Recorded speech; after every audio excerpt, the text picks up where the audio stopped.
Vamos a dar comienzo a esta segunda jornada del ciclo del lenguaje en la información, en la comunicación, perdón.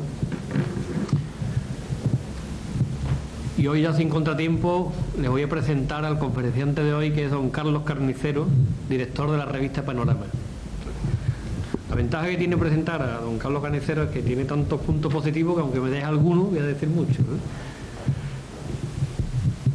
Por un lado, reúne una formación sólida porque es licenciado en Derecho y licenciado en Económicas también. Es decir, que ha estado antes en el mundo universitario. Y llega al periodismo, según me ha comunicado, por casualidad. Pero sin embargo le entra una vocación a posteriori, que es la más positiva, porque es la que entra cuando ya uno conoce en qué mundo se va a mover, ¿no? Por otra parte, tiene la ventaja para nosotros que ha trabajado en todos los medios de comunicación. Es decir, ha trabajado en periódicos, en diarios, en La Voz de Guipúzcoa, en el Diario Vasco, en El País y en Diario 16. Es decir, a nivel regional y a nivel nacional. Ha trabajado también en revistas, en la revista Tiempo, primero como corresponsal en el País Vasco y posteriormente en la central en Madrid. En la revista Tribuna, de la que fue fundador y después fue su director en el año 89. En la revista Cambio 16, que fue su director, y actualmente es el director de la revista Panorama. También ha colaborado en radio, lo recordarán ustedes, en La Linterna, por las noches en la COPE, con Javier González Ferrari, y actualmente en La Tertulia, también en la cadena de ondas populares españolas, acompañando a Luis del Olmo. Y por último, también ha trabajado en televisión, en Telemadrid, en El Ruedo, y en Televisión Española en La Noche. Y aparte es especialista, su especialidad, el tema en que se especializa y se reconoce como especialista, es en el nacionalismo vasco y el movimiento de ETA. Entonces yo creo que no podíamos encontrar mejor conferenciante que una persona que ha trabajado en todos los medios y que, como verán ustedes a continuación, que le voy a ceder la palabra, es muy simpático y tiene mucha humanidad. Con ustedes, tiene la palabra. Bueno, la ventaja de que te presenten de mandar un currículum es que en el currículum uno siempre intenta resaltar y exaltar hasta lo desmesurado las pocas cosas que ha hecho, y entonces puestas una detrás de otra parece que uno ha hecho muchas cosas, pero en realidad no me ha dado tiempo para hacer todas estas cosas que decía mi buen amigo. No son todas verdad, pero le agradezco mucho la cariñosa presentación. Hombre, yo creo que hay una cosa importante en lo que él decía, que es tropezarse con el periodismo y hacerse periodista desde otra carrera. Yo no es por animaros, pero yo creo que efectivamente el periodismo es una profesión abierta, debe ser una profesión abierta. A ella debe poder acceder cualquier persona que tenga algo que comunicar, que tenga ganas de comunicar a los demás noticias, informaciones, análisis, opiniones, y que por lo tanto no debe ser un coto cerrado para ninguna profesión universitaria. Yo creo que al periodismo puede acceder todo aquel que desde una formación sólida, porque yo sí que creo que para poder hablar con propiedad delante de los demás, para poder escribir, hay que tener algunos conocimientos, aunque también eso está mitificado. Yo creo que tampoco todos los periodistas españoles somos tan perfectos como a veces queremos aparentar, pero que sí realmente se puede acceder desde unos conocimientos universitarios y sobre todo una gran capacidad y una vocación por comunicar.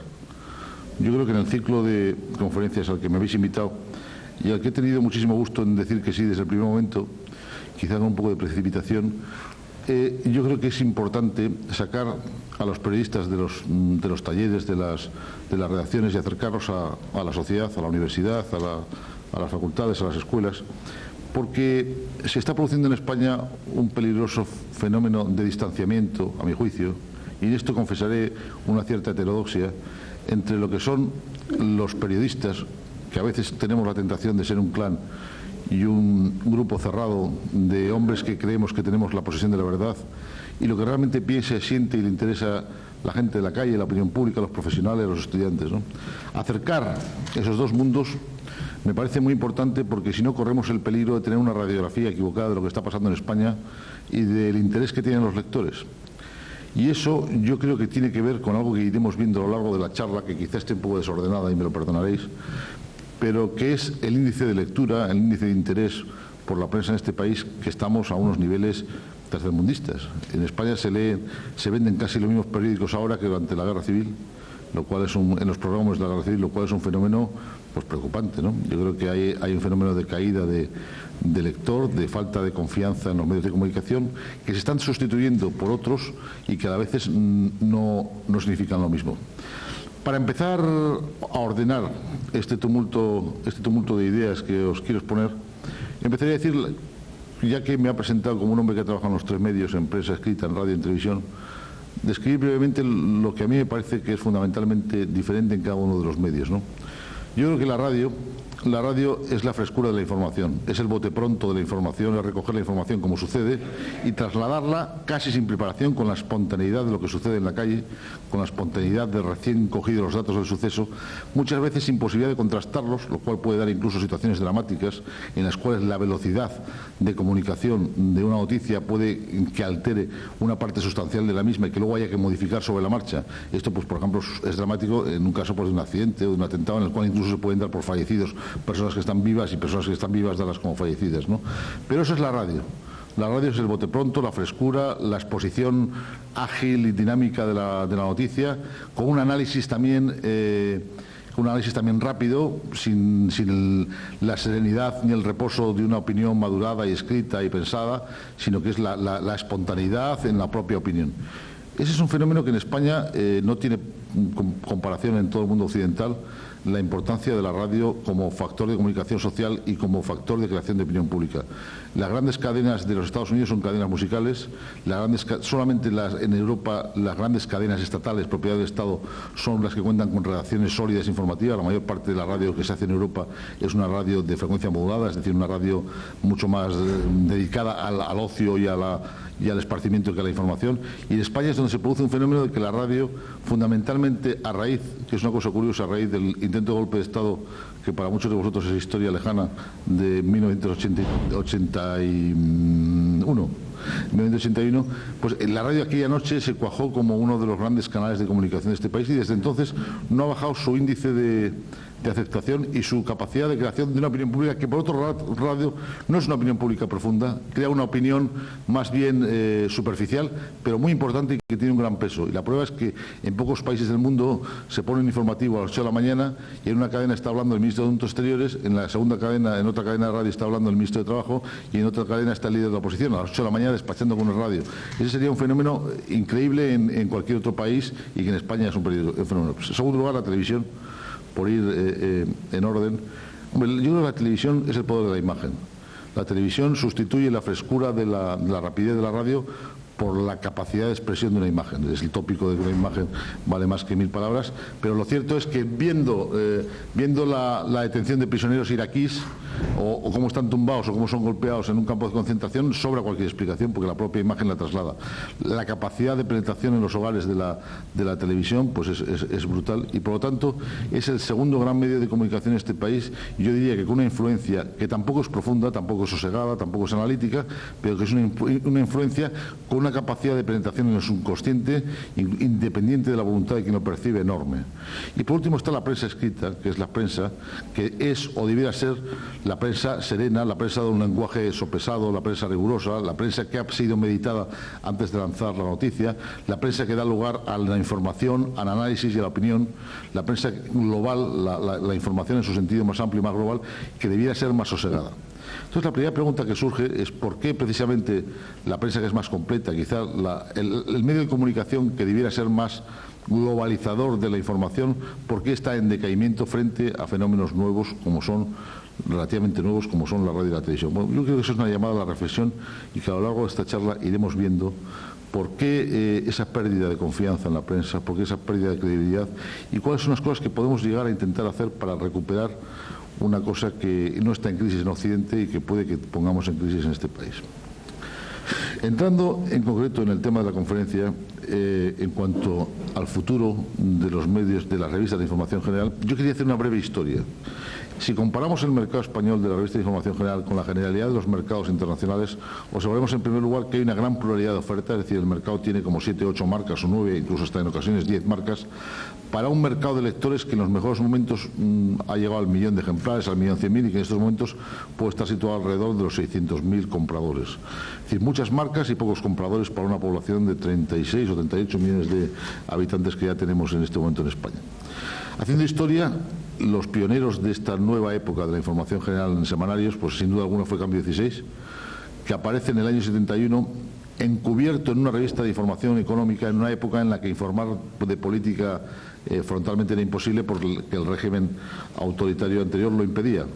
Cambio 16 se va haciendo un hueco en el mercado durante todos los años 70, ganando terreno, ganando con muchos problemas judiciales, con una gran valentía, con una gran serenidad, va ganando terreno y prestigio y se coloca como una revista de influencia, como una revista seria, como una revista con gran capacidad de comunicación, como una revista que reunía las mejores firmas de este país y que lo que decía Cambio 16 tenía un peso específico en la vida política española, que no se sustituye hasta la aparición de los nuevos diarios nacionales, pues por ejemplo El País sin ninguna duda, en otra medida Diario 16 y todos los que han venido después, y la recuperación de otros periódicos históricos que se acogieron a esa renovación de los tiempos, ¿no? En los años 80 son los años en que se produce la proliferación de revistas que no cuajan durante todos estos años hasta que llega un semanario, el semanario Tiempo, que en el año 82 surge con fuerza, al principio tímidamente frente al monstruo de la información que era Cambio 16, y poco a poco se va haciendo un hueco con un periodismo que yo calificaría de periodismo espectáculo.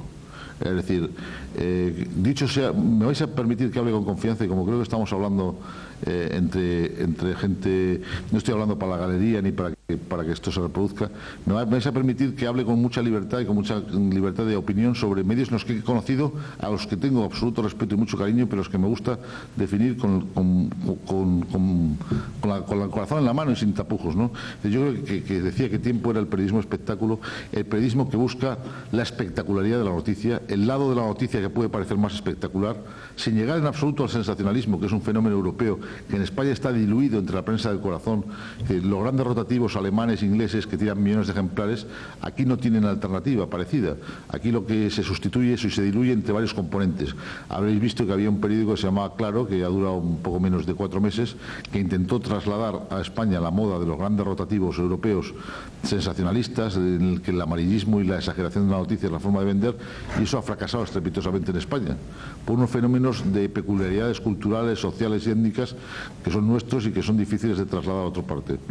Os decía que los años 80, el año 82, a partir de la aparición de Tiempo, florece un periodismo de información general de semanarios en el que la espectacularidad de la noticia, el mezclar la política con el espectáculo, la cultura, la gente guapa de la JET, forma un conglomerado que gana en espectacularidad, gana en brillantez, pero que probablemente contribuye a un deterioro de la credibilidad de los productos informativos semanales. Yo creo que esa nota tenemos que ser autocríticos y reconocerlo si queremos llegar realmente a un análisis serio y sensato de lo que está pasando. En el año 88 hay otro fenómeno periodístico semanal que a mí me parece importante y que también yo tuve que ver porque fui su primer subdirector, que fue la revista Tribuna, que apareció como una alternativa en la que quería mantener la espectacularidad de la noticia, la parte más atractiva, más llamativa, más divertida de la noticia, pero intentando sosegarla. Aquel experimento salió en principio mal y luego se recondujo hacia el mismo modelo informativo, quizás exagerándolo, que el de Tiempo, lo cual provocó una cierta desorientación del mercado del lector, que no sabía ya hasta cuándo lo que le contaban era un hecho noticioso, era una información, o de tan adornado que estaba pasaba a ser un cuento más acorde a lo que el lector quería oír que la realidad de la misma noticia. De esa época me acuerdo que en las redacciones de Madrid se decía con mucha ironía una frase que yo creo que es mortal de necesidad, ¿no? No dejes nunca que la realidad te estropee un buen reportaje. Yo creo que eso es dramático y que eso era exagerado y era una ironía que nos permitíamos en algunas cosas, pero que a la larga pues puede provocar una cierta exageración de la noticia para hacerla más agradable, con una distorsión de la realidad que al final queda plasmada y se ve y el lector lo percibe con toda nitidez. Los años 90, ¿qué años van a ser? Yo creo que ahí es donde nos empezamos a plantear el futuro. Yo creo que después de esta larga experiencia, muy breve en el tiempo pero muy intensa, porque si tenemos en cuenta que nuestra comparación con Europa, con nuestra comparación con Estados Unidos, los grandes semanarios internacionales, Newsweek, el Time, Spiegel, tienen docenas de años de existencia. El Time data de los años 20, prácticamente no ha cambiado el modelo. Si vosotros cogéis una revista de los años 30 de la preguerra y una portada del Time de ahora, la identificáis, es decir, hay una continuidad en la maqueta, hay una continuidad en el estilo, hay una continuidad en el contenido. Es decir, en España toda esa intensidad de experiencias de 40 años la hemos trasladado a 10 o 15 años y por lo tanto eso también nos ha permitido una frescura y nos ha permitido que esa experiencia tan concentrada en el tiempo nos permita una reflexión mucho más ágil, una capacidad de revisión, una capacidad de adaptación que probablemente no tienen los grandes monstruos internacionales, ¿no? Yo estuve en Nueva York en Navidades, tuve el placer de visitar la redacción del Time y visitar la redacción del New York Times, y existe una gran preocupación también en el país, que es el punto de referencia cultural de Occidente, sin duda alguna, como es Estados Unidos, por el futuro de los medios de comunicación semanal. Ahí la gran reflexión que se hace, ha habido reestructuraciones de plantilla de hasta el 40%, ha habido una gran reestructuración de gastos y de corresponsales, es decir, ha habido una gran reestructuración de medios, y los medios, como en cualquier otro sector de la vida productiva, en la información son fundamentales. Es decir, se puede hacer un buen periódico con buenos periodistas y con medios para viajar, para buscar información, para rastrearla. Sin medios y sin buenos periodistas es muy difícil hacer una buena información. Entonces, la reflexión que se hace en medio de esas restricciones, de esa época de vacas flacas, es decir, frente a un universo audiovisual, frente a un universo radiofónico, en este caso español, frente a un universo en el que los periódicos diarios avasallan con papel los domingos en el kiosco, porque esa es otra. Los grandes rotativos nacionales, incluso los pequeños periódicos provinciales, acompañan cada domingo con una oferta específica de ocio, con una oferta añadida en forma de magazine, normalmente en forma de revista, que puede hacer pensar que sobran las revistas de información general. Es decir, puede llegar a un punto en que el propio lector diga, bueno, ¿para qué voy a gastarme 325, 350 pesetas que cuesta una revista de información general si con las 200 pesetas del domingo me dan un periódico más un suplemento? Pero yo creo que esa es la gran reflexión, es decir, frente a ese universo que en España ha sido la eclosión de las televisiones privadas, frente a ese universo de papel de los periódicos de los amigos, ¿qué papel tiene una revista de información general? Hombre, yo creo que el primer dato para averiguar eso habría que volverlo retrospectivamente para analizar qué ha pasado, que en los últimos 2 años se han perdido 170.000 lectores de revistas de información general. Ha caído el mercado pues hasta en un 20%. Bueno, pues yo creo que hay, en primer lugar, el fenómeno de las televisiones privadas es un fenómeno importantísimo. ¿Por qué es muy importante? Porque la novedad, y eso lo saben muy bien, lo sabréis los que os conduzcáis por el camino de la publicidad, la novedad en la pluralidad de la oferta ha provocado un fenómeno que es el zapping famoso, que es un fenómeno sociológico y un fenómeno que preocupa mucho al mundo de la publicidad y al mundo de la producción y al mundo también de las propias cadenas de televisión en consecuencia que viven de la publicidad. Ha producido una oferta tan pluralista que ha provocado que el consumidor de momento pase más horas delante de la televisión, aunque no sea fijándose en problemas determinados, aunque no sea muchas veces más que buscando una oferta que al final es insatisfactoria, porque esa es otra. Eso sería motivo de otra conferencia, pero podríamos también analizar, frente a todo el universo de voces que reclamaban la libertad de información que significaba la aparición de televisiones privadas, la realidad dista mucho que desear con esas pretensiones iniciales, con esas pretensiones que se enunciaban. Se hablaba de calidad, se hablaba de información, se hablaba de oferta, y muchas veces, ya sin querer poner nombres, cuando uno cambia de cadenas ve la oferta culturalmente muy pobre, que busca más el entretenimiento fácil que un entretenimiento cultivado, que abandona completamente cualquier tentación pedagógica, que busca, que tampoco tiene ningún interés por colaborar en la formación o en la información, sino que realmente lo que busca es la captación fácil de oyente con fines puramente mercantiles. Entonces yo creo que eso también es un fenómeno efímero, porque de todas estas generalidades se puede extraer una gran lección. El consumidor, en este caso el lector, o el oyente o el televidente, tiene una gran sensibilidad y los fenómenos que son dudosos duran normalmente poco tiempo. Yo soy de los que creen, por ejemplo, que va a haber una vuelta, una ley del péndulo que se va a volver a centrar las audiencias de televisión, que volverán a sosegarse la la ansiedad que tiene la gente por el consumo de televisión y que se volverá a contemplar la televisión en su justa medida, que se volverá a oír la radio en su justa medida y que se volverá a consumir papel de periódicos y revistas en la justa medida. Pero me estaba yendo por las ramas en el análisis de cuál ha sido la causa de ese decrecimiento del consumo de papel en la revista de información general. Yo, en segundo lugar, creo que ha habido un problema puramente económico también, es decir, los costos industriales de producción de las revistas se han ido incrementando con la inflación y con la subida de los precios de una forma alarmante, de forma que si una revista en el año 86 costaba 225 pesetas, pues hoy cuesta 350, que es una subida muy importante. Y a la hora de acercarse al kiosco con una oferta tan plural como 8 o 10 revistas de información general, con un coste tan elevado, pues ha habido un retraimiento en la compra de esas. En tercer lugar, yo creo que el propio exceso de marcas en el mercado distorsiona la realidad de ese mercado. Es decir, para un mercado de 700.000 lectores no parece razonable la existencia de 8 revistas. Y yo creo que en eso va a ser cruel este año 92 o el año 93, y con harto dolor de mi corazón, porque yo creo que no hay nada más triste que un medio que cierra. El mercado se va a restringir y va a echar del kiosco alguna marca, más de una marca. Y eso, con todo el dolor que produce la desaparición de un medio de comunicación, puede que contribuya a centrar también los fenómenos de mercado y hacer que mejore la calidad, al haber un poco más de una competencia mucho más directa entre los que tienen que sobrevivir para el futuro. Y yo creo, por último, hay un fenómeno que lo he apuntado antes, pero que a mí me parece que es el más preocupante de todos. El mercado ha decrecido por una falta de credibilidad de los medios de comunicación semanales. Ha decrecido, también hay una falta de credibilidad de medios de comunicación diarios, pero yo creo que es más preocupante todavía. Y fijaos que lo digo incluso contra mis propios intereses, pero os he prometido al principio que iba a hacer una exposición muy descarnada y lo quiero mantener. Yo creo que ha decrecido porque existe un fenómeno que cuando el lector se acerca al kiosco, por la propia dimensión del mercado español, por la propia necesidad de vender ejemplares, por la propia necesidad de hacerse un hueco, por la propia característica de ese periodismo espectáculo de los años 80, ha llegado a un punto en que el lector, cuando se acerca al kiosco, muchas veces dice: ¿será verdad lo que publican estos señores en primera página?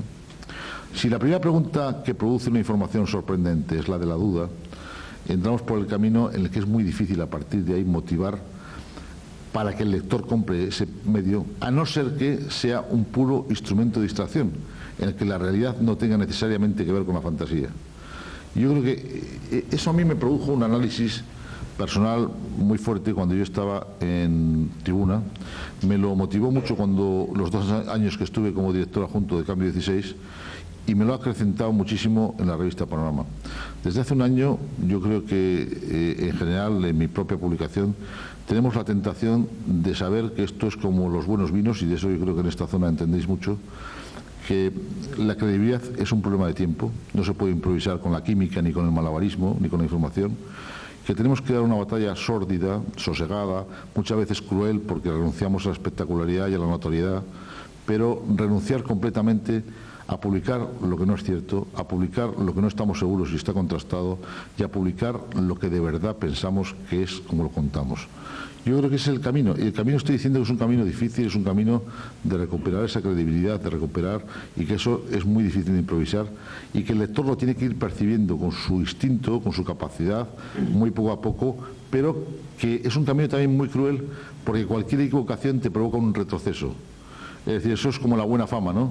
Que una mala noche la puede echar por tierra después de 30 años de dedicación a cultivarla, y una noche de tropiezo pues te coloca como mujeriego, como borracho, por un desliz que no tiene nada que ver con 30 años de dedicación a la bondad y a la sabiduría. Pues yo creo que ese es el camino, y yo creo que es un camino en el que se está produciendo una reflexión en España. Hablábamos antes de la charla con estos amigos de qué está pasando, por ejemplo, en este país, que en los últimos 10 años, me atrevería a decir, no se han producido menos de 15 escándalos políticos de primera magnitud. Escándalos políticos y económicos, es decir, a todos nos suena el caso Romasa, la expropiación y la reprivatización, a vosotros más que nadie probablemente. A todos nos suena el caso Juan Guerra, a todos nos suena el caso Filesa, a todos nos suena el caso García Valverde, a todos nos suena ahora Hipercop. Entonces, eso está creando un universo, una sensación en la sociedad española en la que suceden muchísimas cosas al mismo tiempo que no sucede nada.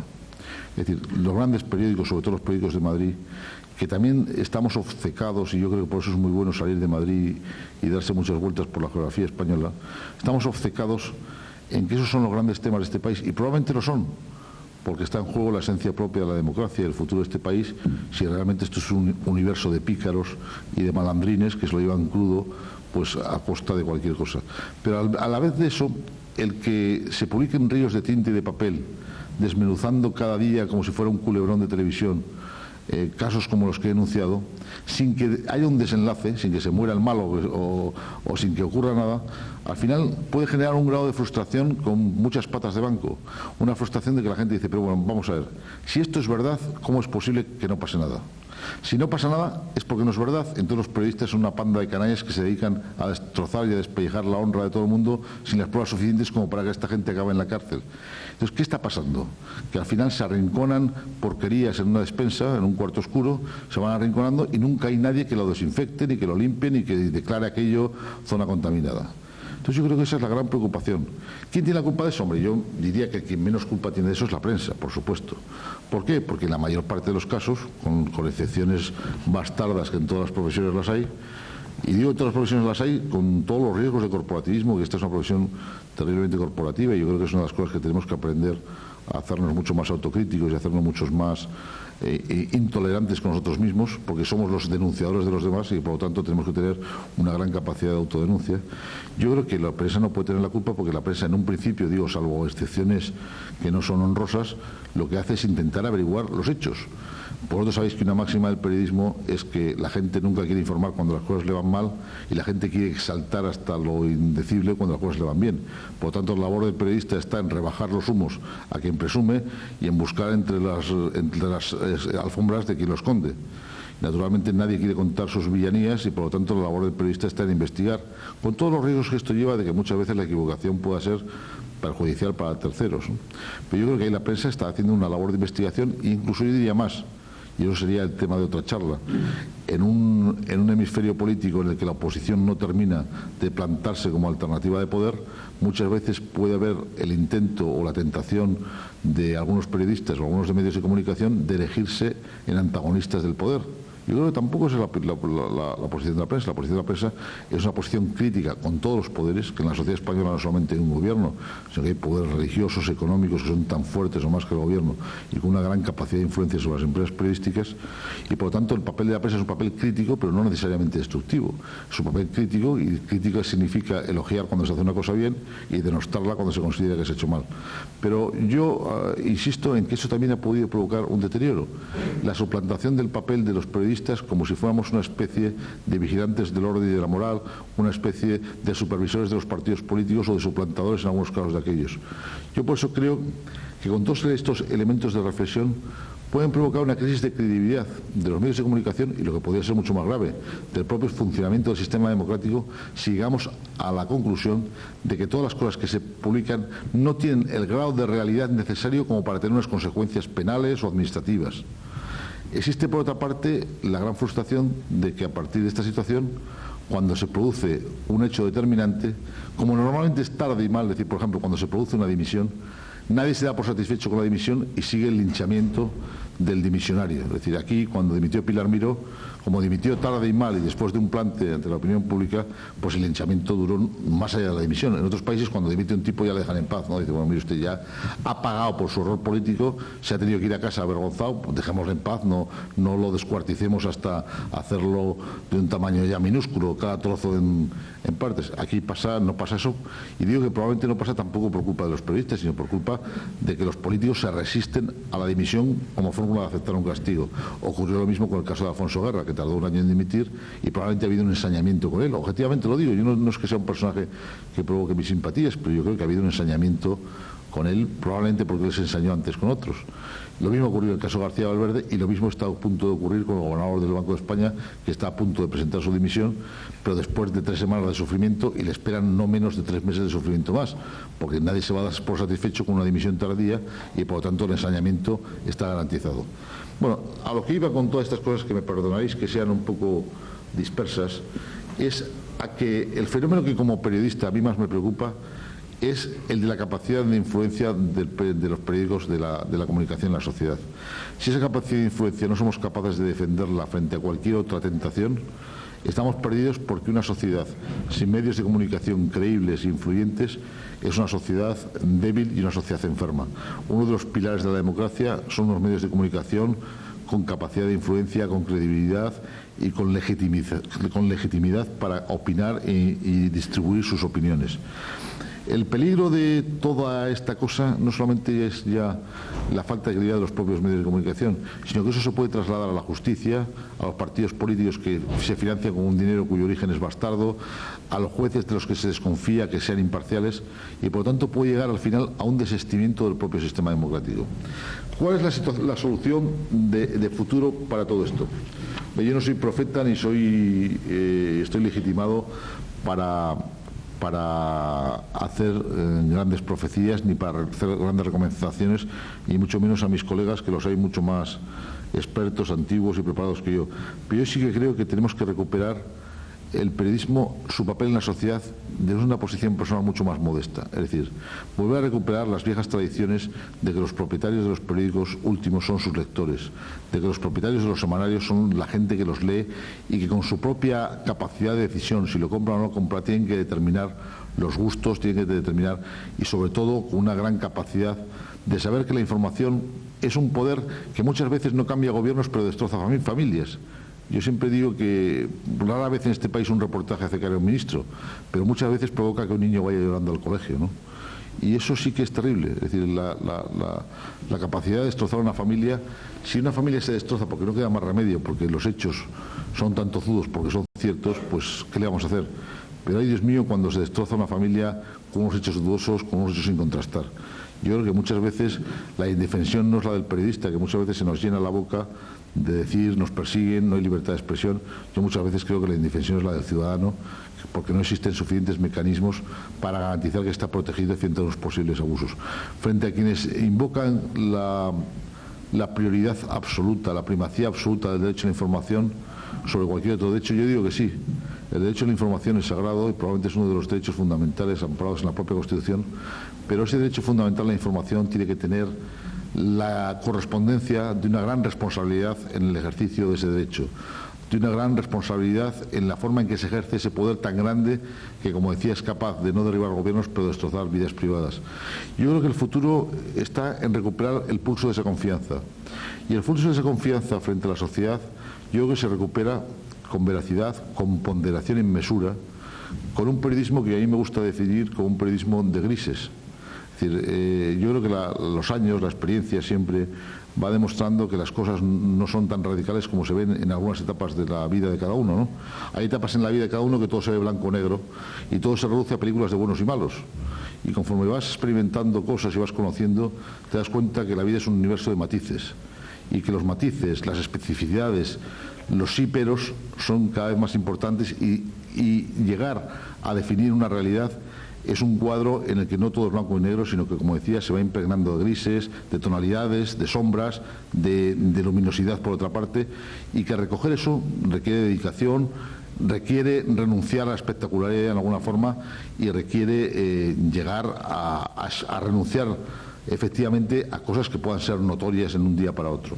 Yo creo que la segunda gran reto del futuro de una revista de información general y de un medio de comunicación en particular es conseguir compaginar que la realidad y la información sea al mismo tiempo entretenida o divertida. Es decir, el hacer un periodismo serio y riguroso no tiene por qué estar reñido con que sea un periodismo muy atractivo, en el que la edición gráfica, las fotografías sean muy importantes, en el que la forma de escribir, la literatura, el lenguaje periodístico tenga una gran calidad, y en el que los hechos puedan estar adornados por todo aquello que no desmerezca en absoluto de la realidad de los mismos, pero que los pueda, como hacían los viejos maestros del periodismo americano de la época de Truman Capote, de John Dos Passos, es decir, recrear la realidad, elevar a la anécdota significativa a la categoría general y conseguir que cada historia tenga un gran contenido humano, que cada historia tenga, que sean historias de personajes que son de carne y hueso, huir de las informaciones abstractas, generales, que no tienen personalidad propia, que no tienen cara y rostro humanos, ir a la descripción de personajes, ir a la humanización del periodismo. En tercer lugar, yo creo que hay que incorporar a los intelectuales al periodismo. Yo creo que en este universo español en el que existe un gran vacío de ideas, en el que hemos vivido unos años que el pragmatismo económico ha sustituido en muchos casos a las ideas, y esto me lo vais a permitir que os diga a vosotros, que probablemente no habéis conocido épocas anteriores en las que quizá ocurría lo contrario, que pesaban demasiado las ideas y los prejuicios, yo diría más los prejuicios que las ideas, y que eso también provocaba una distorsión de la realidad. Yo creo que la ley del péndulo nos volverá a centrar, y llegará un día en que otra vez los intelectuales sean la gente que reflexione en voz alta sobre la sociedad, que busque nuevos caminos, que busque nuevas soluciones, que lleve a la calle el debate sobre las grandes cuestiones que de verdad afectan a la convivencia. Y yo creo, no sé, nosotros, por ejemplo, yo diría que en el último año de la revista en la que yo llevo director, pues hemos hecho un esfuerzo enorme por incorporar a firmas. Pues yo he hecho una lista aquí en un momento, pues de la categoría de don Julio Caro Baroja, que es el antropólogo por excelencia que queda vivo en España, que es un hombre de una sabiduría con la que se puede estar horas y horas conversando, y que escriba de lo que escriba siempre será un maestro, de Manuel Leguineche, de Fernando Jauregui, de González Ferrari, de Julián Navarro, de Fermín Bocos, de Santiago de Seos, que es uno de los médicos humanistas más importantes que hay en este momento en España, de Vilayonga, que es un hombre que en su vertiente más de bon vivant es un hombre importante, de Martínez Soler, de Senillosa. Es decir, incorporar al periodismo para que la gente sepa que su punto de referencia en una revista de información general son reflexiones de gente que vive, que ha sentido, que padece, que tiene inquietudes y que por lo tanto las puede trasladar. Y yo creo que hay otra última vertiente que va a parecer muy frívola ahora que la diga, pero yo creo que también es importantísima. Es toda la vertiente relacionada con la calidad de vida. Yo creo que hay que ofrecer a los ciudadanos conseguir que las revistas de información general, además de ser un vehículo de comunicación, además de ser un vehículo de información de hechos ciertos y rigurosos, conseguir que las revistas de información general sirvan para mejorar la calidad de vida de los ciudadanos, en el terreno de la cultura, en el terreno de la diversión y del ocio, en el terreno de los viajes, en el terreno de los conocimientos, en el terreno, en fin, de la gastronomía, en el terreno de todo aquello que puede hacer que la vida sea más agradable, y que cultivar e incorporar a un bagaje cultural todas estas cosas, facilitar su conocimiento, dar las pistas para poder seguir las nuevas tendencias culturales, es un fenómeno muy importante. Y yo creo que con todas estas apuestas estamos ya consiguiendo recuperar el peso específico que tienen que tener y que han tenido siempre la tradición española por los semanarios, como fórmula idónea de informar, de entretener y divertir, colaborando a consolidar un sistema político en el que la opinión pública sea uno de sus baluartes. Yo en principio no quisiera alargarme más, creo que he hablado casi 3/4 de hora, que es quizá demasiado, y a mí me encantaría poder abrir si te parece, un coloquio en el que vosotros pudieseis intervenir mejor que yo. Muchas gracias.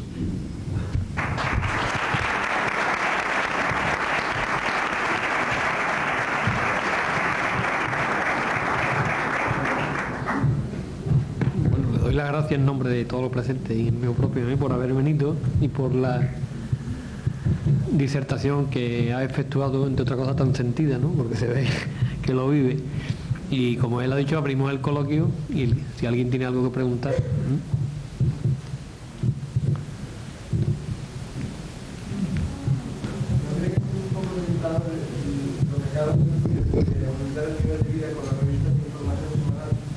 De meter un poco de todos los aspectos, tanto la economía como otros.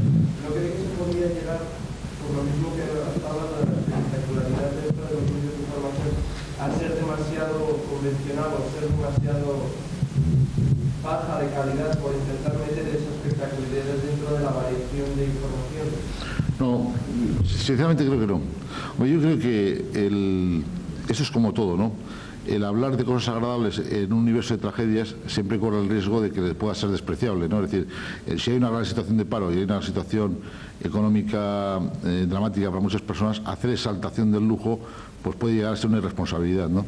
Hombre, yo creo que para la generalidad a la que está dirigida una revista de información general, que es para un sector de la sociedad que tiene una capacidad adquisitiva determinada, es decir, el exaltar determinadas fórmulas de vivir mejor, yo creo que es positivo. Es decir, yo creo que a lo que tenemos que aspirar todos es a que todo el mundo pueda vivir mejor y no a que los que viven mejor vivan peor. Yo creo que lo que hay que aspirar es a que la gente aprenda a empezar a vivir mejor y en la medida de sus posibilidades que lo pueda desarrollar. Hombre, yo creo que todo tiene un equilibrio. Efectivamente, si hubiese una desmesura exaltación del lujo, una desmesurada exaltación de la buena vida, pues podría llevar a dislocar. Yo creo que, como en todo, en esta vida tiene que haber un sentido común y un equilibrio. Y ser muy conscientes y acordes con los tiempos que vivimos. Si el 93 va a ser peor que el 91, habrá que ser más prudente. Si el 93 va a ser época de crecimiento económico, pues habrá que ser un poco más atrevido. Pero yo creo que en esto, como en todo en la vida, el sentido común nos va a ser el mejor de los barómetros.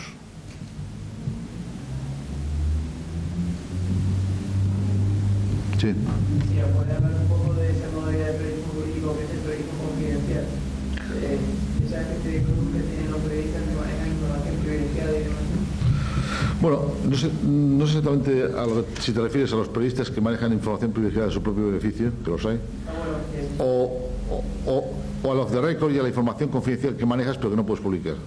Yo te podría hablar de las dos cosas si quieres, porque yo creo que las dos cosas existen.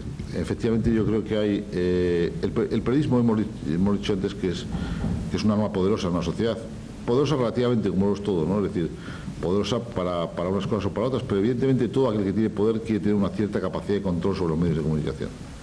Por lo tanto, el periodista está sometido, como el juez o como el policía, a la tentación de la corrupción. Y yo creo que estoy siendo muy atrevido esta tarde hablando de cosas que, si me vieran muchos compañeros, me pondrían el grito en el cielo diciendo que no se puede desacreditar la profesión periodística. No estoy desacreditando la profesión periodística. Yo creo que una forma de acreditarla es tener la honestidad de ser autocrítico y decir que en esta profesión, absolutamente igual que en todas, existen buenos periodistas y malos periodistas, como hay jueces corruptos y jueces magníficos, como hay médicos irresponsables y cirujanos espléndidos, o como hay policías que cumplen con su deber y otros que se quedan con las papelinas. Eso es una realidad social. Intentar que el periodista sea un santo en este universo de debilidades, pues sería la mayor de las mentiras. Por lo tanto, yo creo que hay que hablar con toda claridad y sin ningún prejuicio. Yo ponía otro ejemplo antes hablando con los compañeros. Está habiendo un escándalo ahora mismo en la Asociación de la Prensa de Madrid en la que se ha perdido dinero, en la que de repente nos hemos enterado que al señor, que la asociación, que pagamos nuestras cuotas mensuales modestas y tal, pero con esfuerzo, resulta que tiene un sueldo de 15 millones al año. Y que tiene unos gastos y tal, y que es un periodista. Pues mire usted, hay que decirlo. El otro día en una emisora de radio decía, hombre, no hablemos de esto en público. Digo, no, hay que hablar en público, porque si luego queremos denunciar a Ibercoff, tenemos que tener la gallardía de denunciar a un periodista que se ha equivocado, pongámoslo piadosamente, que se ha equivocado en su sueldo. Se le ha ido la mano, ¿no? Se le ha ido la mano en algún cero, pero hay que decirlo, porque ¿qué legitimidad podemos tener si no somos capaces de denunciar al Garbanzo Negro? Entonces esto pasa como en aquella película, ¿os acordáis? Policíaca de Al Pacino, que era no recuerdo el título, pero era un policía de la Brigada Anticorrupción, que al final lo mata, ¿no? Bueno, pues aquí uno corre el peligro de que si se mete mucho en estos originales, pues acaba siendo un chivato en su profesión y le considera mal, pero yo creo que honestamente tenemos que ser muy críticos con nosotros mismos. Entonces yo creo que hay unos periodistas que evidentemente utilizan la información en su propio beneficio. O la venden, o la alquilan, o la trapichean. Eso ha existido en todos los tiempos. Hay una anécdota gloriosa y simpática de un gran periodista, pero que tenía mucho hambre, que era César González Ruano. Cuenta que era un magnífico, muchos lo conoceréis, pero los que no lo conozcáis, es un clásico del periodismo español, ¿no? Y este era un tipo simpático, bohemio, borrachín, como eran los periodistas de la época. Esta es una profesión de gente que le gustaba mucho el trinque y tal. Y en aquellos años de penuria de la posguerra, pues había costumbre de que la gente se buscaba padrinos. Eso es muy conocido también en el mundo de los toros, ¿no? Que los sobres al crítico, pues para suavizar la crítica de la corrida. Y un día fue César González Ruano a ver al embajador de Paraguay, que llegaba a Madrid nuevo en el año 42. Y entró al despacho del embajador y dijo, mire usted, me vengo a presentar porque yo soy un admirador de Paraguay. Paraguay es el mejor país del mundo, es un país excepcional. Mire usted, yo estoy enamorado de Paraguay. Estuvo un rato hablando de Paraguay y tal. Y cuando ya se iba, le dice al embajador, mire usted, señor embajador, usted no sabrá, porque acaba de llegar, pero aquí hay una costumbre de que las embajadas tienen liberan unos pocos medios, pues para aliviar la situación de algunos periodistas que tenemos que escribir con libertad, y esto nos permitiría, pues, un pequeño fondo de aliviar nuestra situación, que es muy apretada. Y le dice el embajador, pues mire usted, señor Ruano, cómo lo siento, pero es que mi embajada no tiene provisiones para estas partidas. Lamento en el alma, me gustaría muchísimo ayudarle. Dice, no se preocupe, por Dios, embajador, si no tiene ninguna importancia. Se va a cierrar la puerta y al cabo de un minuto vuelve a llamar y dice, señor embajador, se me olvidaba decirle, Paraguay, una puta mierda. Bueno, pues este detalle simpático, que es una anécdota hasta divertida de un periodista entrañable y bohemio y tal, de una época en que todo era mucho más inocente que ahora, pues es una realidad.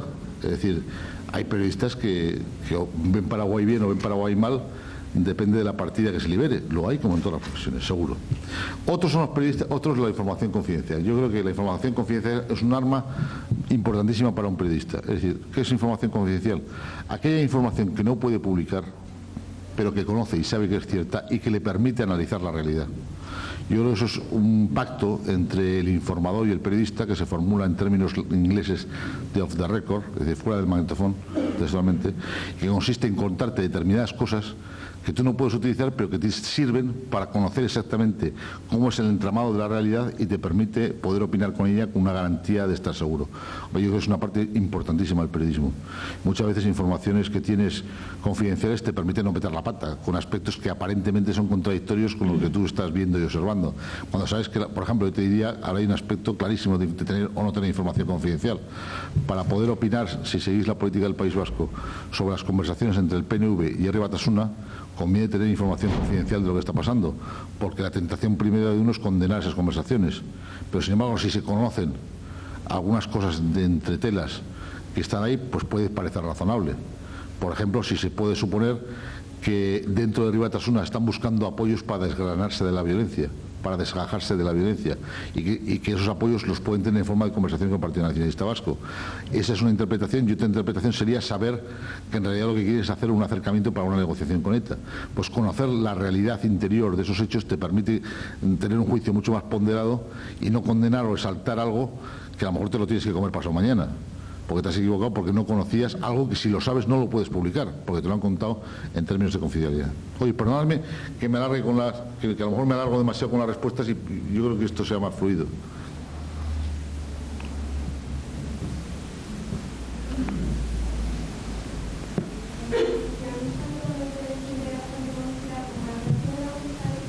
Perdón, pero...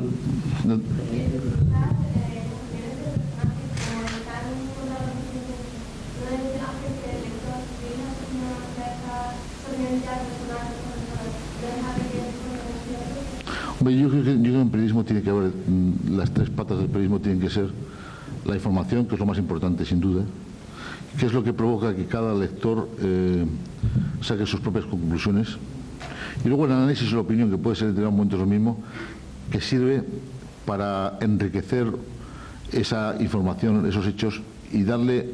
Yo creo que depende, efectivamente. Yo creo que la opinión puede, cuando no se formula en términos legítimos, y es una opinión coercitiva o formulada en términos que puedan ser muy atropellantes para el lector, pues puede ocurrir lo que tú dices, ¿no?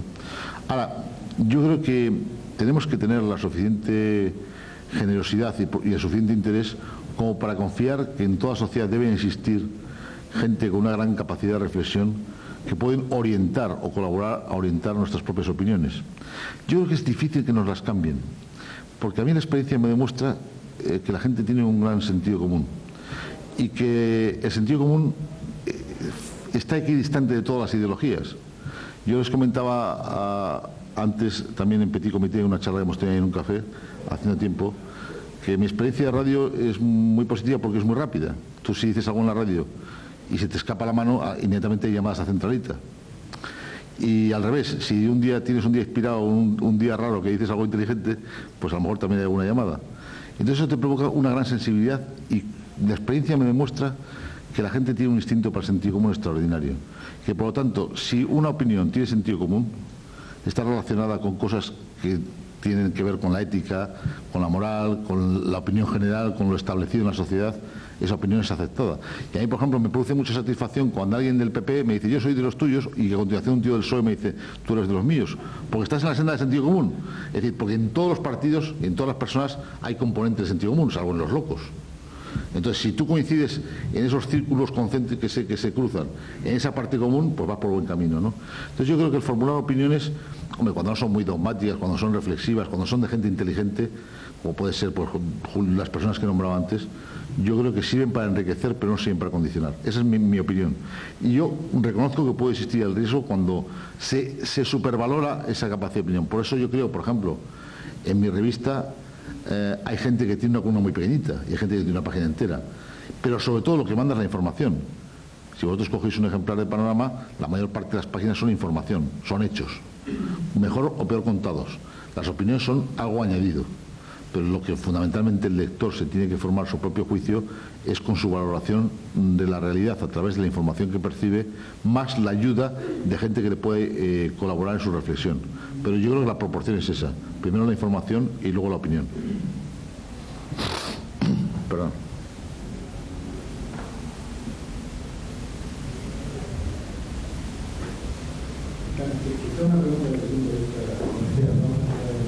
Venga. Me gustaría saber qué piensa un periodista, para meterse en periodista necesita meterle un vídeo como para hacer el público. Hombre, yo diría que eso es lo mismo que necesita, que piensa un vendedor de colchones que se tiene que anunciar en televisión. Hombre, yo creo que son operaciones de marketing, ¿no? Es decir, yo os puedo decir una cosa. Cuando yo cogí Panorama, cuando a mí me ofrecieron la dirección de Panorama hace un año, yo lo estuve pensando mucho tiempo, primero porque nunca había sido director de nada, y os aseguro que es una cosa horrorosa, que es mucho mejor tener a alguien por encima, a no ser que seas una persona muy ambiciosa, porque tener mucha responsabilidad es bueno, pero tenerla toda es un poco delicado, ¿no? Tener la última palabra siempre es el riesgo supremo, ¿no? Entonces es mejor, para mí es más cómodo tener a alguien por arriba, que yo le puedo dar 3 ofertas distintas para que él elija la sociedad y el que se equivoque sea él, ¿no? Entonces yo lo estuve pensando, pero sobre todo a mí me hacía dudar el pensar que Panorama era una revista conflictiva. Panorama había tenido 7 directores antes que yo. Yo creo que estoy batiendo el récord, llevo ya un año, me han regalado una tarta el otro día con una vela, porque pasar un año ya ha sido un récord. Y porque realmente era una revista que no estaba muy dibujada, ¿no?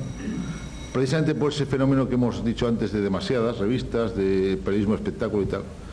Entonces yo cuando negocié con la empresa el hacerme cargo de la dirección de Panorama, fui muy duro en mi planteamiento. Yo quise ser muy claro en el tipo de revista que yo creía que se podía hacer y comprobar si era la revista que la empresa quería hacer.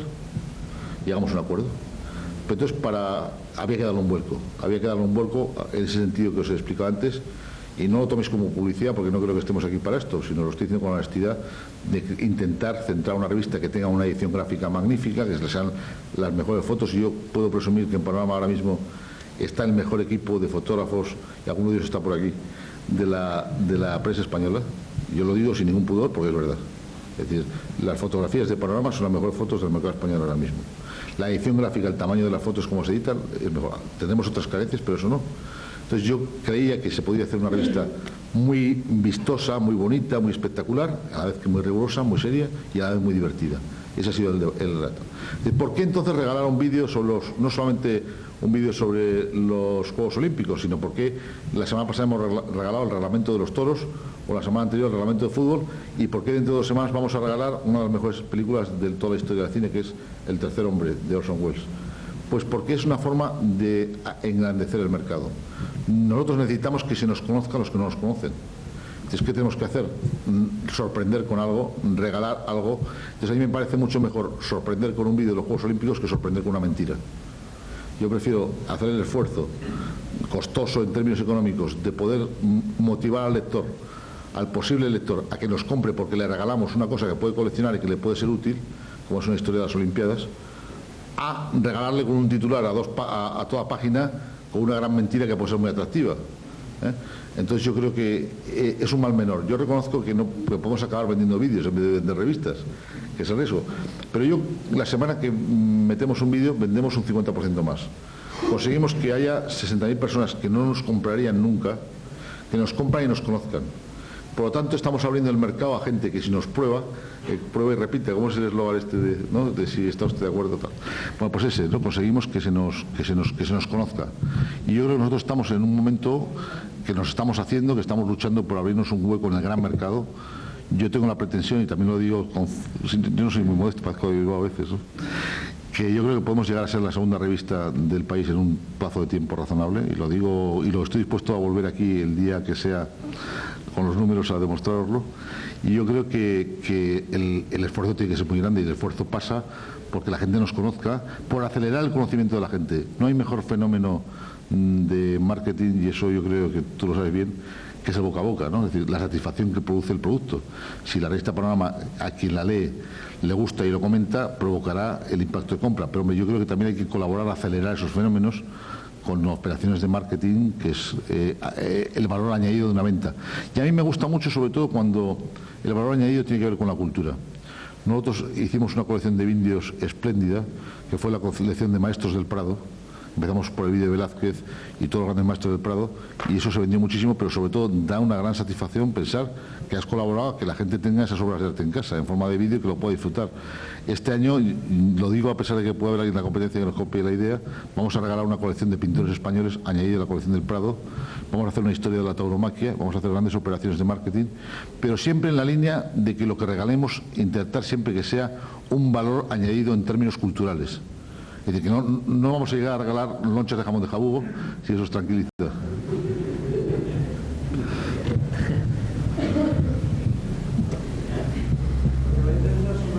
o menos intentar recuperar esa credibilidad perdida dentro de las revistas informativas semanales que estaban pidiendo.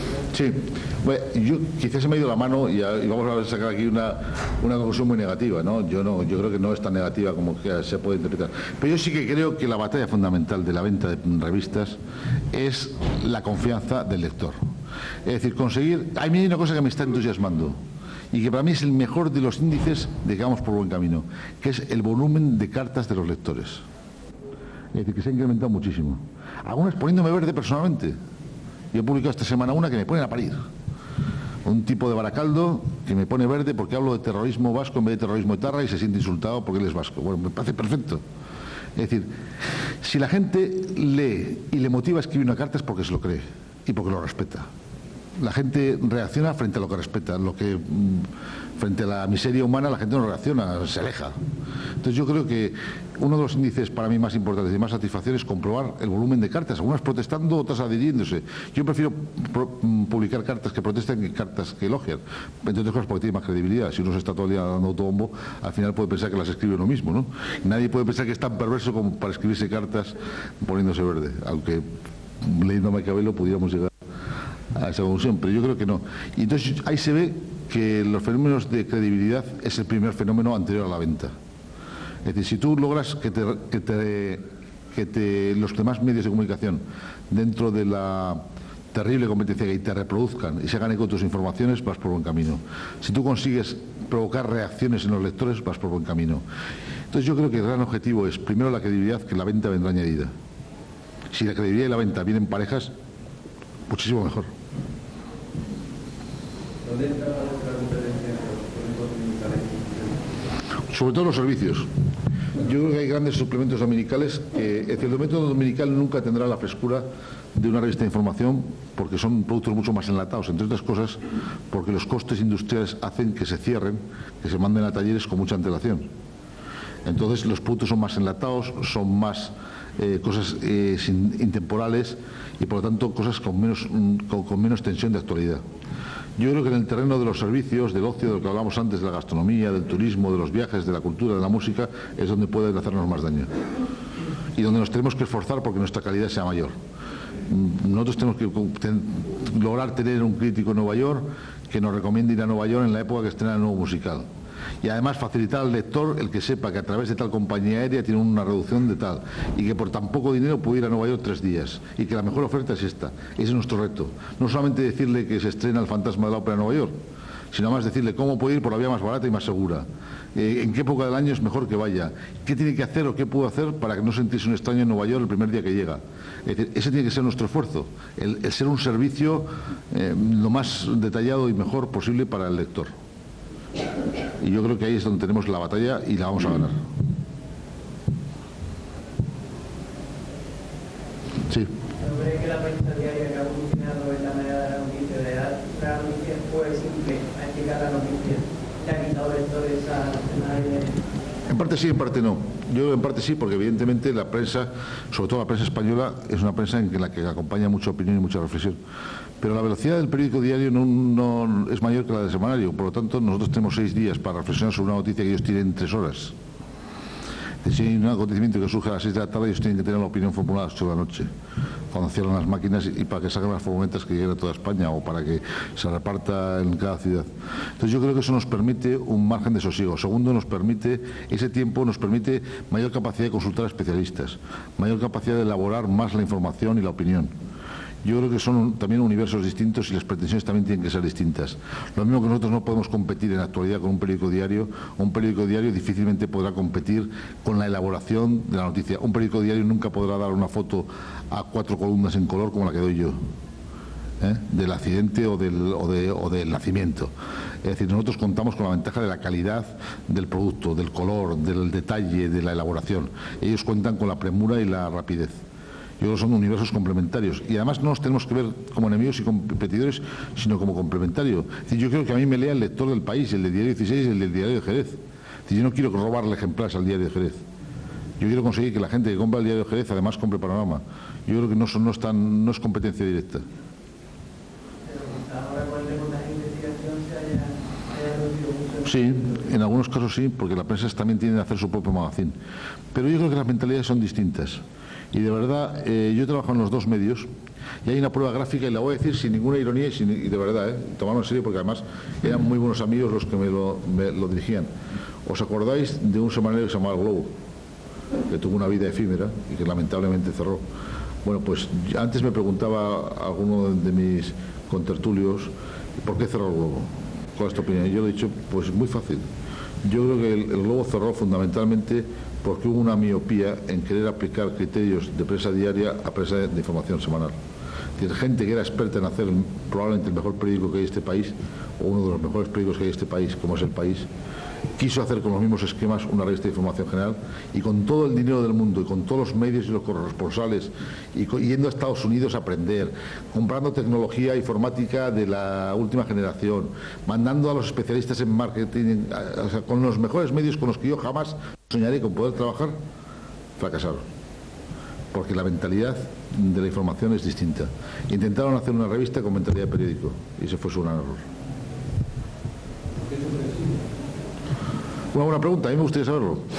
Yo creo que el siglo surge como un fenómeno publicitario y con un fenómeno de influencia de determinados poderes de la sociedad que quieren tener un medio de comunicación que no ha encontrado su espacio.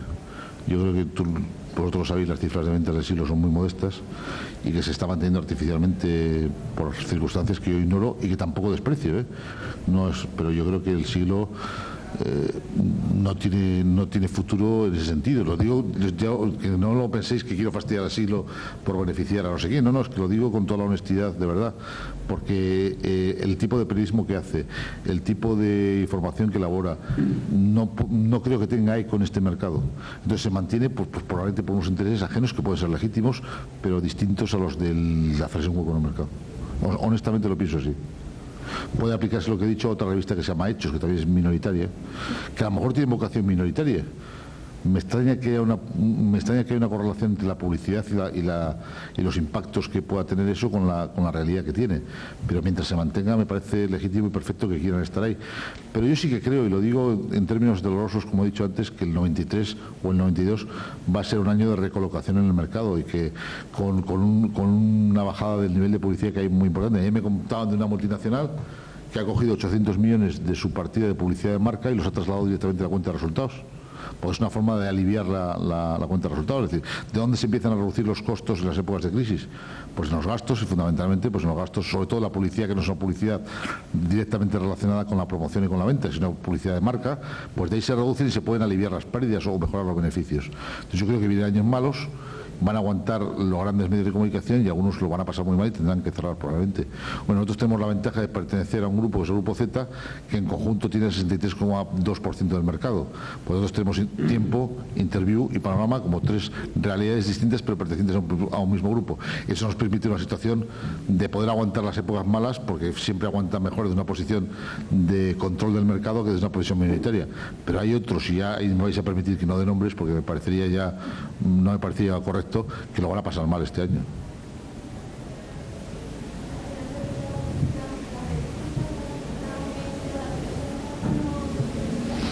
Yo no estoy de acuerdo. Yo creo que la publicidad española es de la mejor calidad. Me parece. Perdón, la producción. La reproducción. Hombre, en algunos casos sí. Hombre, yo creo que también eso tiene mucho que ver con las tiradas, ¿no? Es decir, yo, por ejemplo, para que os deis cuenta de la diferencia de un medio a otro, ¿no? El Time, que yo no sé lo que vende ahora, pero puede vender 1 millón de ejemplares, no tengo las últimas cifras, pero vende muchos ejemplares. El 92% de su venta es por suscripción. Eso significa que publique lo que publique esa semana, tiene garantizada el 92% de la venta, pues la pagan de antemano y en cuotas anuales. En España, la suscripción es otro fenómeno que no hemos abordado, porque podemos estar hablando horas de todo. No existe por una desconfianza absoluta hacia el correo. Es decir, la gente no se cree. Es decir, yo lo único que consigo si hacemos suscriptores es hacer potenciales enemigos, porque en 6 meses van a estar enfadados, y no van a estar enfadados con correos ni con el ministro de Transportes, van a estar enfadados conmigo, pues van a pensar que yo no se la mando. Y este país es un país, y ahora que no se ofenda a ninguna profesión, a mí me consta que yo he mandado revistas en mano con un mensajero, o se las queda el vecino de piso, o se las queda el conserje del inmueble, o se las queda yo qué sé, porque parece que no se respeta. Es decir, tú ves un envase de revista y dices, uy, a ver qué tal es. Y eso es una cosa que en otro país es impensable. El concepto de inviolabilidad de la correspondencia es sagrado. Entonces, a los ingleses y a los americanos les gusta recibir su revistita en casa, calentita, a punto, que aquí llega, pues fíjate, cuando pueda llegar, ¿no? Es decir, como dice Mujica, que nos ha dado por escribir cartas, pues fíjate cuando puede llegar una revista, ¿no? Te puede llegar cuando ya ha dado la vuelta al calendario. Entonces, ese es un fenómeno terrorífico. Entonces, eso va ligado también a la capacidad de las empresas, a la producción, a la reproducción, a las máquinas, al papel, al gramaje, todo eso, ¿no? Cuanto más medios tienes, más te puedes permitir que el papel sea más fino, pero más satinado y de mejor calidad. Yo en general creo y mantengo que la publicidad en España es de una gran calidad, y la reproducción también, en general, y que los originales de publicidad son los originales de una gran calidad. Y viendo, por ejemplo, eso se ve claramente en revistas extranjeras y sobre todo en televisiones extranjeras, clarísimo. Yo creo que en España tenemos genios de la publicidad que hacen grandes, algunos hasta se les puede ir la mano, pero que en general es una gran calidad. Y que es más, yo diría que la publicidad en las revistas no solamente no estorba, sino que contribuye a hacer más bello el producto. Una revista en época de publicidad alta, o cuando hay más páginas de publicidad, es más bonita que cuando hay pocas páginas de publicidad. Y eso, hay revistas francesas que están saturadísimas de publicidad, como por ejemplo Le Figaro Magazine, que es una gozada pararte en los anuncios. Y por eso yo también creo mucho en que, frente al retroceso que puede haber y a la desviación de fondos de publicidad hacia televisión, volverá a las revistas, porque la gente se para a contemplar los anuncios.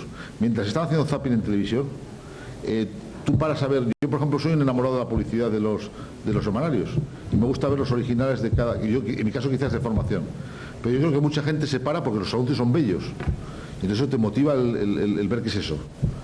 Yo creo que eso es una. Y la permanencia de poder observarlo y de volver a ver. Y como una revista es una cosa que se lee y luego se ojea, y luego se ve el mismo número que has leído la semana pasada en la consulta del dentista, pues entonces todo eso colabora a que la publicidad sea más permanente, ¿no?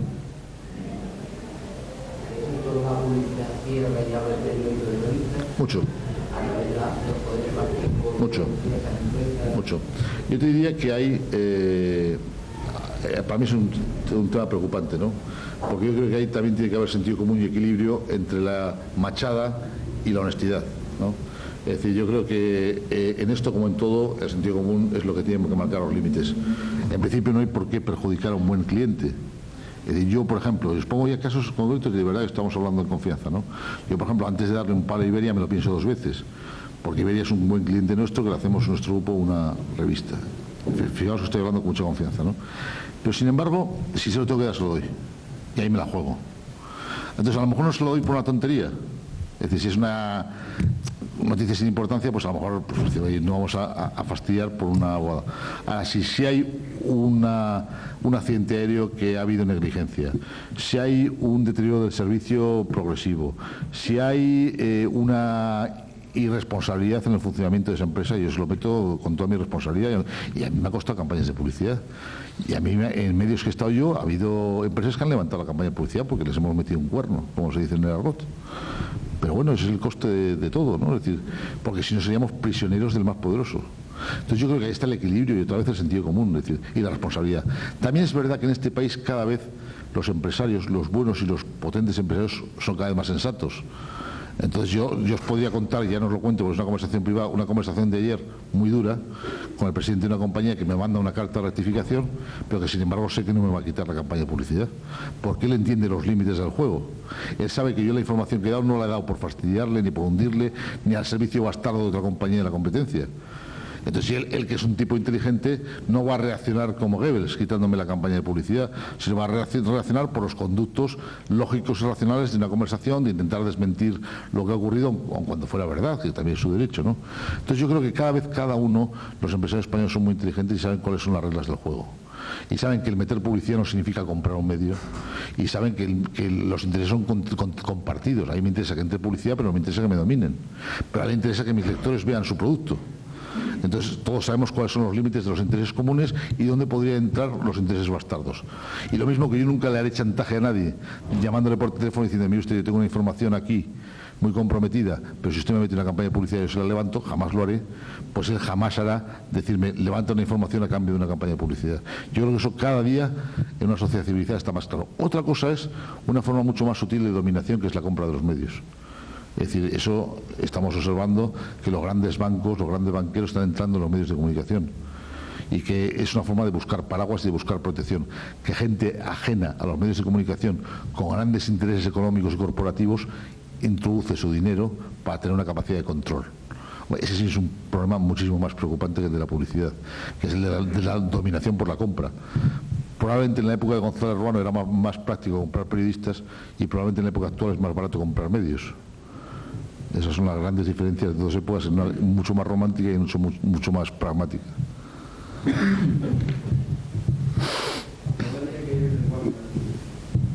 Muy buena pregunta. Yo no soy un técnico en lenguaje, y ahí me vais a perdonar que me cogéis el anuncio, porque el título de este seminario es el lenguaje. Hombre, yo creo que el lenguaje primero tiene que ver con cada medio. Es decir, no puede ser el mismo lenguaje el lenguaje de radio que el lenguaje de televisión, que el lenguaje de la prensa escrita. En segundo lugar, yo creo que el lenguaje tiene que ser correcto, fácil, pero no vulgar. Y a mí me aterroriza mucho que en este país cada vez los periodistas hablamos peor, cada vez se permiten más licencias en cuanto al uso de un lenguaje más vulgar, y ya cuando oigo tacos en la radio me empiezo a poner nervioso. Yo creo que hay que cuidar mucho el lenguaje, que hay que hacer un lenguaje que sea que tenga en primer lugar una gran facilidad de comunicación, pero más por elevación que por derribo. Yo creo que hay que intentar elevar el nivel general. Si hay que ir por algunos sitios, por encima de la línea de flotación y no por debajo. Fundamentalmente el lenguaje tiene que ser directo, tiene que ser muy sencillo, tiene que ser cultivado y tiene que ser de conocimiento, de facilidad de conocimiento general. Entonces yo creo que en la radio es un tipo de lenguaje que tiene que ver con el medio, que es mucho más fluido, mucho más desenfadado, mucho más rápido, mucho menos erudito. La televisión no se puede sustituir el lenguaje de la imagen con la palabra, y por lo tanto siempre el lenguaje oral será un complemento del lenguaje del lenguaje visual. Y por último, en la prensa escrita es donde la palabra, donde tenemos que hacer el gran esfuerzo por una recuperación y renovación del lenguaje, y por intentar elevar el nivel general de nuestra capacidad de comunicación, que muchas veces es muy pobre. Y yo creo que en eso la colaboración tenemos que conseguir que, por ejemplo, ya voy a lo mío, que es a los semanarios de información general, contar cosas humanas con un lenguaje humano, con un lenguaje fácil pero cultivado, en el que sin caer en lo snob, sin caer en lo rebuscado, sí contribuyamos a que el periodismo sea literatura, a que el periodismo sea una cosa agradable de leer, que contribuya a la formación de quien lo lee, y que se pueda leer un reportaje como un pequeño cuento, como una pequeña novela, que enriquezca nuestra capacidad de comunicación y que no la empobrezca por medio de un lenguaje más rico, ¿no? Yo sí que creo en eso.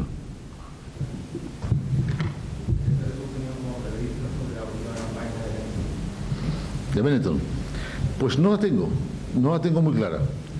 Y lo voy a explicar. Yo he pensado sobre eso, pero me cuesta mucho pronunciarme. En principio, las campañas históricas de Benetton me parecen unas campañas inteligentes, en las que ha conjugado los tópicos con la provocación, como medio de buscar notoriedad, y lo ha conseguido. Y hoy Benetton es una de las marcas más notorias que existen. Yo diría que al nivel de la Coca-Cola. Yo creo que quien conoce Coca-Cola conoce Benetton, o quizás es una exageración, porque Coca-Cola es la marca por antonomasia, pero lo ha conseguido. En segundo lugar, como todo en esta vida, si no le buscas el punto de equilibrio y el límite, tiene riesgos de desbordarse. y yo creo que están en el desbordamiento. Que en esa carrera hacia la provocación no han buscado una meta ni un límite y por lo tanto están a punto de caerse por el precipicio. Porque ya la monja y el cura, pues bueno, puede ser un detalle, está en el límite. El niño con el cordón umbilical, bien, porque puede ser la imagen de la vida, frente al trauma de la vida, la imagen de la vida. El negrito con cuernos y tal, bueno, ojo que puede ser racismo, pero simpático porque son niños. Ahora ya el moribundo, chico, a mí ya me parece que vender jerseys con moribundos, eso ya está mucho más complicado, ¿no? Y yo creo que se les ha ido la mano. Yo no me escandalizo, porque a mí me parece que en eso tiene que haber una gran libertad. Quien quiera vincular la imagen de una marca, que yo creo que es una cosa sagrada para todo propietario, la marca es lo más importante de un producto siempre, ¿no? Cuando está consolidada, cuando la tienes que hacer te da igual porque puedes hacer otra, pero cuando has conseguido colocar una marca en el mercado, yo no juego con la marca de Panorama, vamos, así me maten, si lo hago es que estoy loco. Entonces, si Benetton quiere jugar con su marca, pues es muy libre, pero yo creo que se la está jugando. Se la está jugando porque puede provocar una reacción de notoriedad, pero con una contrapartida de rechazo. Porque ya es muy fuerte. Yo creo que ya tenía suficiente notoriedad y que podía buscar la venta por otro lado. Esa es mi opinión, pero no la tengo, quizá acierte desde el punto de vista de la venta. Desde el punto de vista ético, yo no sé si es más ético utilizar el trasero de una señora o un moribundo. Las dos cosas pueden ser interpretadas como una cosa éticamente o estéticamente reprobable, como utilización de la mujer o como utilización de la vida. Yo creo que la policía también tiene sus propios códigos y a veces, por ejemplo, si nos ponemos desde un punto de vista puramente sociológico, es decir, la manipulación de la belleza, ahora yo te diría que se ha equilibrado porque también empiezan a salir tipos guapos, ¿no? También empiezan a salir objetos de consumo en forma de tipos que no sé si existen porque son cuadrados y perfectos y no los he visto por la calle. Los deben tener todos haciendo spots. Pero empieza a utilizarse también el macho como elemento de reclamo, ¿no? Entonces se equilibra y ya lo que antes podía ser una cosa que enfurecía a las mujeres en general y con toda la razón del mundo, pues ahora está equilibrada porque también se exporta el macho como objeto de consumo.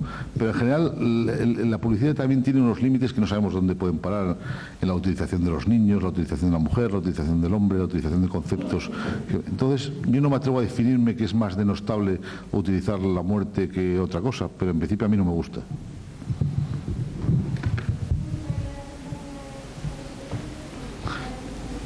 Perdón, es que no te he oído. Me pregunta, joder. Hombre, yo me imagino, me voy a escapar, ¿eh? Yo me imagino que no tendría que tomar esa decisión. Yo no me pondría a publicarla, en principio, para mí no me causa un problema de conciencia publicarla. Probablemente, gracias a Dios, no tenía que tomar yo la decisión, porque sería una decisión corporativa de grupo de empresa. Hombre, si fuese, ya te digo que no me provoca una reacción como para motivarme el plante, yo no la publico. ¿Por qué no? En principio, ¿cuál puede ser? A mí no me gusta, partiendo de ese punto de vista, pero ¿cuál puede ser el argumento para oponerme? Es decir, se está utilizando una cosa tan dramática como es el SIDA para vender jerseys. Hombre, es una forma de verlo. La otra forma de verlo es decir, Benetton en su estrategia de comunicación utiliza las imágenes más conmovedoras de los acontecimientos mundiales o sociales para trasladar en esa comunicación su marca. ¿Quién soy yo para legitimar o legitimar ese comportamiento? Hombre, si fuese una exaltación del racismo, si fuese una exaltación de la xenofobia, de la violencia, yo te diría que está clarísimo que no lo publico. Y es más, ha habido originales que históricamente algunas veces se han rechazado. Incluso sin llegar a extremos como ese, sino de empresas dudosas en sus fines últimos y tal, ¿no? Entonces yo tengo muy claro que no puedo publicar un anuncio que sea una exaltación del racismo, de la xenofobia, de la violencia, de la discriminación o un original que exalte a comportamientos antidemocráticos. Tengo muy claro que yo me negaría, y como soy el responsable final de mi medio, en mi medio no se publicaría ese original. Yo contra lo de Benetton no tengo argumentos de peso razonable como para oponerme a que se publique, aún no gustándome el original. Me he defendido un poquito, ¿no? ¿Qué opinión tiene de la concentración en pocas manos de los medios de comunicación? Fatal. Me parece una paradoja que cuantas más publicaciones periódicas hay, más inmediata hay esa información. A mí me parece preocupante. Y vamos hacia eso irremisiblemente, porque yo creo que incluso los grandes, eso va a pasar como con el vino de Jerez, ¿no? Que al final las multinacionales son las que lo controlan. Y no sé si es mejor o peor que lo controlen cuantas familias o las municipales, tampoco tengo juicio sobre ello, ¿no? Me parece respetable las dos, no vaya a ser que pase que se enfade conmigo. Pero en cuanto a lo de... yo pertenezco a una empresa muy poderosa que es el Grupo Z, pero como yo soy periodista antes que empleado del Grupo Z, a mí me parece muy mal. A mí no me preocupa que existan grandes medios de comunicación muy poderosos si pueden coexistir pequeños medios de comunicación simultáneamente. Es decir, si existen contrapoderes contrapoderes de esos grandes medios de comunicación. Lo preocupante es que es muy difícil que existan pequeños medios de comunicación y que la tendencia general es a la concentración. Entonces yo creo que ¿cuál es la garantía para el lector? Es una garantía dudosa y es una garantía de confianza, es fiarse del profesional del periodismo. Es decir, confiar en que los periodistas, todos, y el director en la cabeza, van a tener un mínimo de honestidad suficiente como para que si existen intereses bastardos en un momento determinado que les quieran coartar su capacidad de información, van a tener una capacidad personal de resistencia frente a eso y que van a mantener la dignidad de lo que es el oficio de informador. Es una garantía de confianza, es una garantía que no puede formularse en términos de pacto, sino en términos de confianza, pero yo es la única que se me ocurre. Entonces, pensar en que dentro de la profesión periodística puede haber una capacidad de honestidad, y yo creo que en mi redacción, independientemente de mí, en los periodistas que trabajan en Panamá, la hay, yo creo que se plantarían aunque yo quisiera involucrarles. Y eso para mí es una garantía, también sentirme respaldado de esa forma.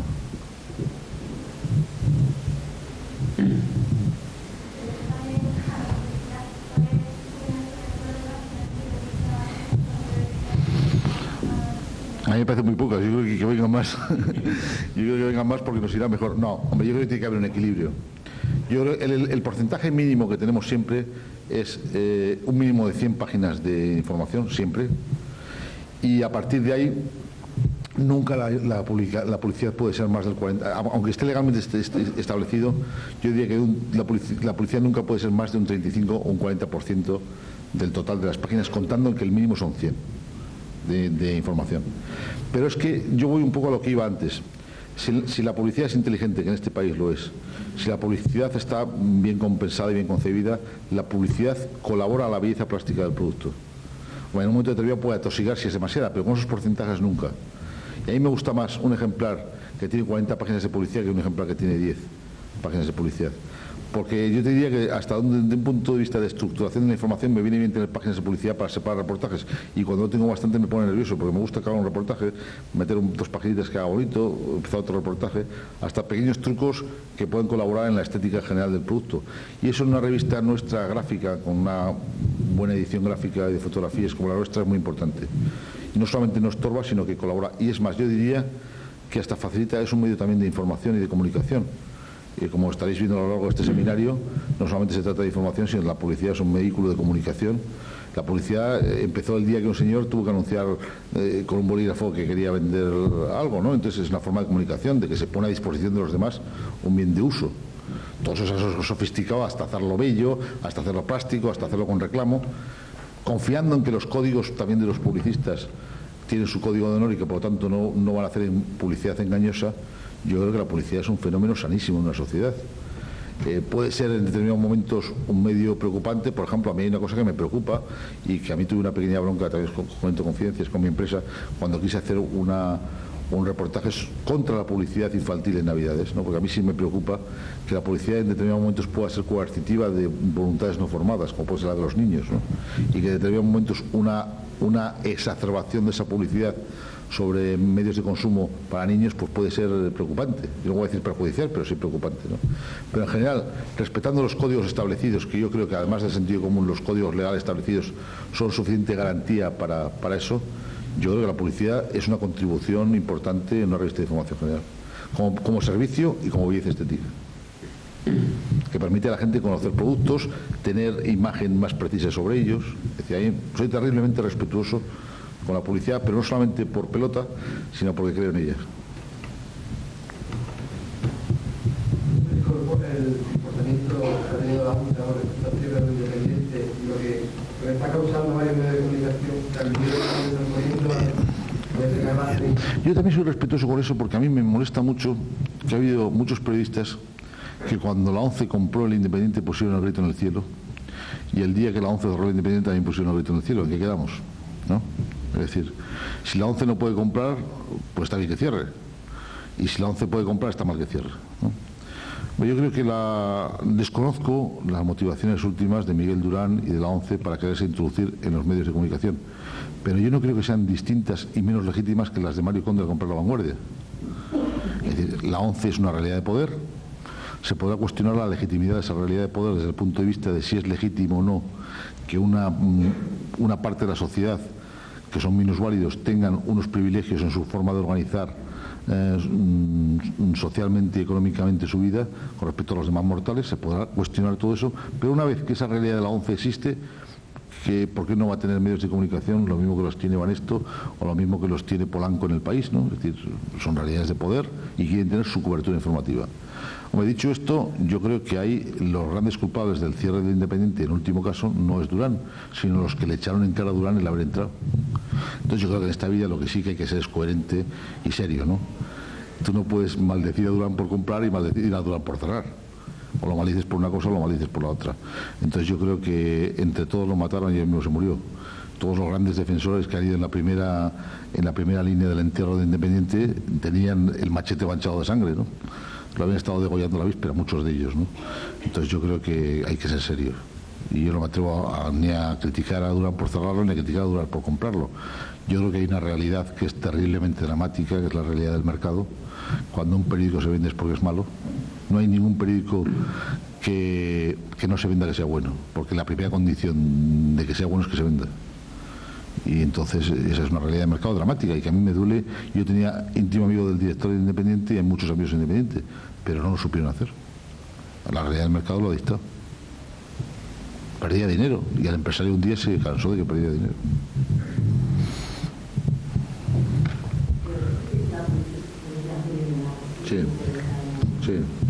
Sí que creo que existe, y eso también es una batalla, se enfadan muchísimo los publicistas, espero que aquí no haya ninguno, pero yo creo que existe.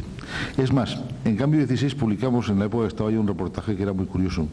A lo mejor estaba hecho por un sexosexual o a lo mejor estaba hecho por una persona inteligente, en la que veía objetos sexuales encubiertos en algunos fotogramas de anuncios muy clásicos, como alguna marca de vinos italiano, en alguna marca de ginebras, en las que había en una secuencia. Eso se vio en Hitchcock, por ejemplo, ¿no? Hitchcock era un maestro.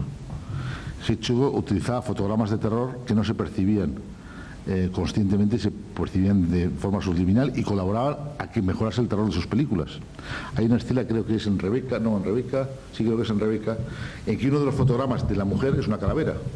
Y si hay 10 fotogramas que componen la escena, 7 son de una mujer y uno es una calavera. Entonces a velocidad normal no se percibe. Si paras fotograma por fotograma, si paras ese fotograma, se percibe la calavera. Eso es una realidad. Yo creo que no se emplea en la generalidad de los anuncios. Y yo creo que cada vez son mucho más serios los publicistas que no emplearlo. Si llamamos publicidad subliminal aquello que está encubierto intencionadamente para que no se perciba por el consciente y sí por el subconsciente.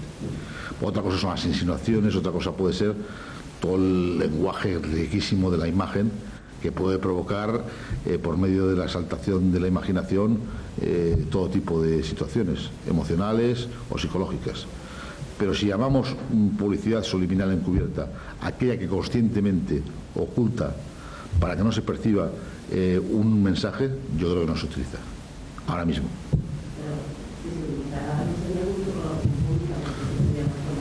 Sería una fórmula de fraude. Yo creo que eso no está permitido por la legislación. No sé dónde está prohibido, pero sé que está prohibido por la legislación.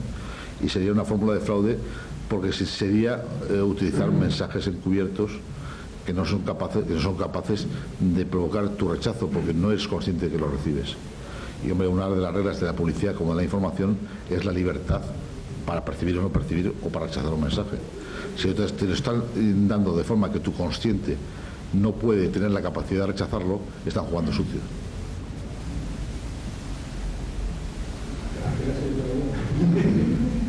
¿8:30 son? No, 7:30. Ah, sí, no, a las 9:15.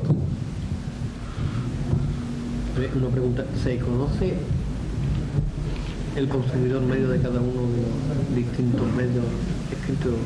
Hay estudios el estudio más fiable es el EGM, es el estudio más fiable, pero yo creo que tiene escasa fiabilidad. Lo que pasa es que los los publicitarios no tienen otro vehículo en el que agarrarse más que ese y el OJD.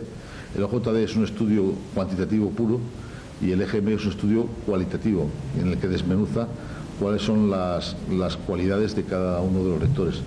Hombre, yo creo que es muy difícil de que tenga fiabilidad, primero porque si de verdad leyese tantos periódicos la gente como manifiesta en el EGM, pues en este país en vez de haber 5 millones de publicaciones habría 15, porque nadie confiesa que no lee nada, ¿no? Es decir, todo el mundo afirma que lee algo aunque no haya comprado una revista en su vida, le suena porque las ha oído y dice que sí que lee. Tienen ventaja las marcas históricas sobre las marcas modernas, porque siempre la referencia de confesión del consultado tenderá a ser una marca consolidada, aunque esté arruinada, que una marca moderna que está abriendo camino y que la desconoce.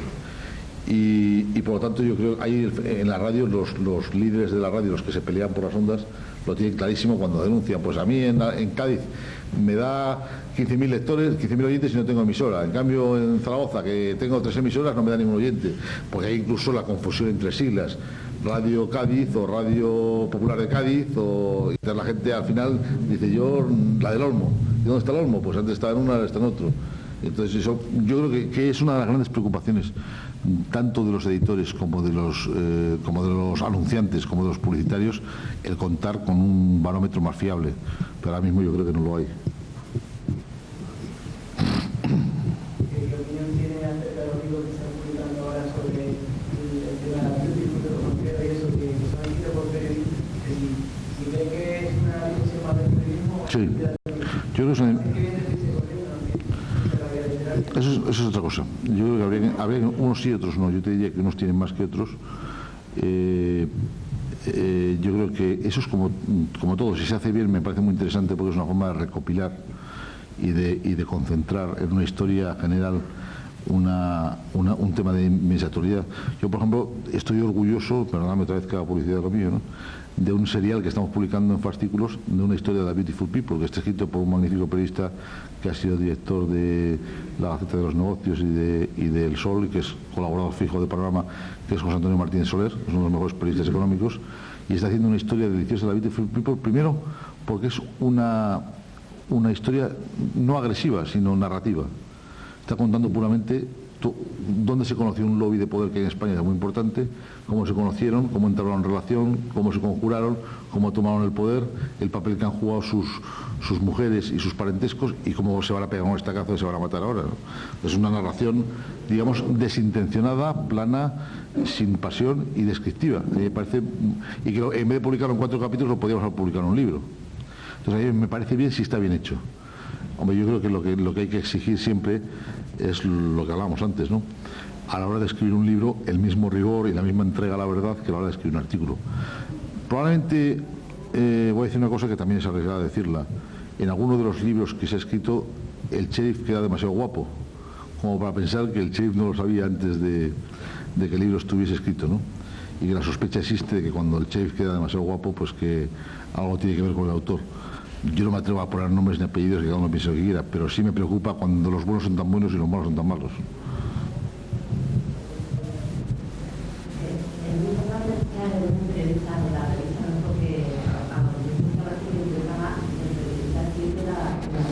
No, pero eso pasa como cuando vas al médico y te gusta que te opere Barraquer. Yo creo que estamos en una sociedad en la que el crédito de las personas es importante, ¿no? Y yo creo que hay periodistas que tienen una bien merecida reputación porque les avala una trayectoria importante e impecable, y yo creo que da garantía que lo que escriban ellos a lo mejor es